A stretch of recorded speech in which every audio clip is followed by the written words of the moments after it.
Belgrano este año cumple 250 años de haber nacido el 3 de junio de 1770 y 200 que piantó a la Pampa de Arriba como consecuencia de que murió políticamente ignorado y por lo tanto en la pobreza.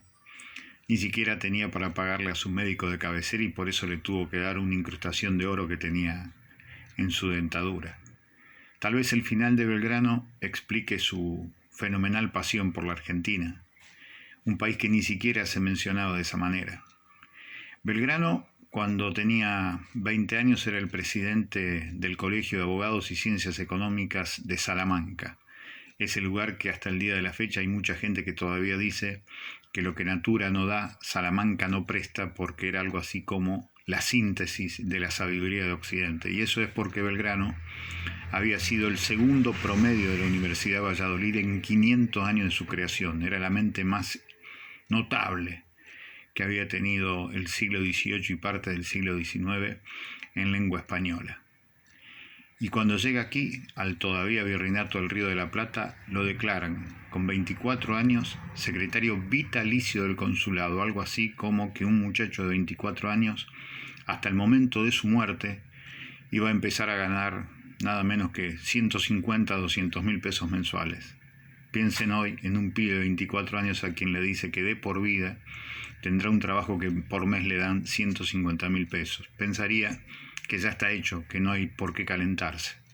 Belgrano hizo todo al revés. Se calentó por lo que significaba un país que desconocía pero que suponía enorme y en donde las injusticias generaban una enorme multiplicación de pobreza y por el otro lado concentración de riquezas en pocas manos. Por eso primero peleó contra los ingleses cuando los ingleses le habían dicho que se quedara del lado de él, como habían hecho el obispo Luis Riega en Buenos Aires. Belgrano fue en contra de eso, se fue al exilio y empezó a militar la resistencia contra los ingleses. Fue el hombre que le puso un cuchillo en el cuello a Cisnero para que renunciara a su cargo de virrey y fue el ideólogo de la revolución, del plan político de la revolución, lo que se llamó el plan de operaciones junto a Mariano Moreno, en donde decía claramente que el objetivo de la revolución y de la política era la felicidad del pueblo, y que para lograrlo había que concretar la igualdad. Para eso había que descontentar a las riquezas acumuladas que en pocas manos se constituyen en agua estancada que pudren los demás sectores de la vida social. Y aunque eso descontente a 5.000 mineros, le hará la felicidad a las 400.000 personas que viven en estas tierras. Hasta el día de hoy, ese es el sueño colectivo inconcluso de la Argentina. Llegó a cruzar el río Paraná hasta llegar al Paraguay en el lomo del cuero de una vaca. Llegó a fundar la bandera argentina simplemente como símbolo de la esperanza por los 1.500 desesperados que lo seguían y no sabían en qué creer.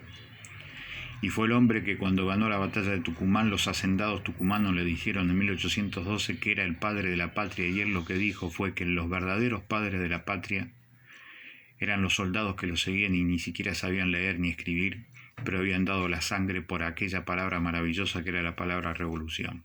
7 años después, antes de morir, Belgrano fue engrillado en sus pies por esos mismos tipos de Tucumán.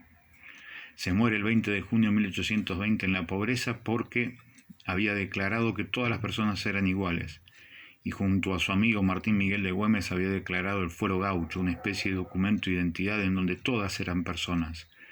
También los esclavos eran personas libres y tenían derecho a tener propiedad, trabajo y dignidad.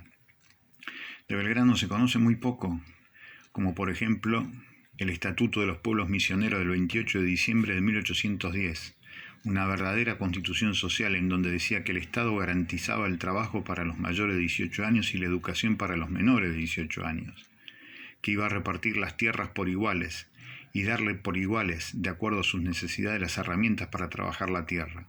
Y en el punto 30 de ese estatuto, que hoy se desconoce en la Argentina, decía que había que cuidar los árboles para que las generaciones futuras tuvieran un buen lugar para vivir. Murió en la pobreza porque se enfrentó a los poderosos que habían reemplazado a los españoles en la gerencia de los negocios. Entonces no podían permitir que un revolucionario en serio como Belgrano hiciera flamear la bandera de la igualdad en la vida cotidiana de los argentinos. Por eso un 20 de junio de 1820, dentro de poco se van a cumplir 200 años, Manuel Belgrano se murió no por enarbolar un pedazo de paño celeste y blanco, sino por intentar embanderar a la Argentina en su vida cotidiana de la noble igualdad, esa que hoy pierde por goleada, por la misma goleada que perdió Belgrano y murió en la pobreza 200 años atrás.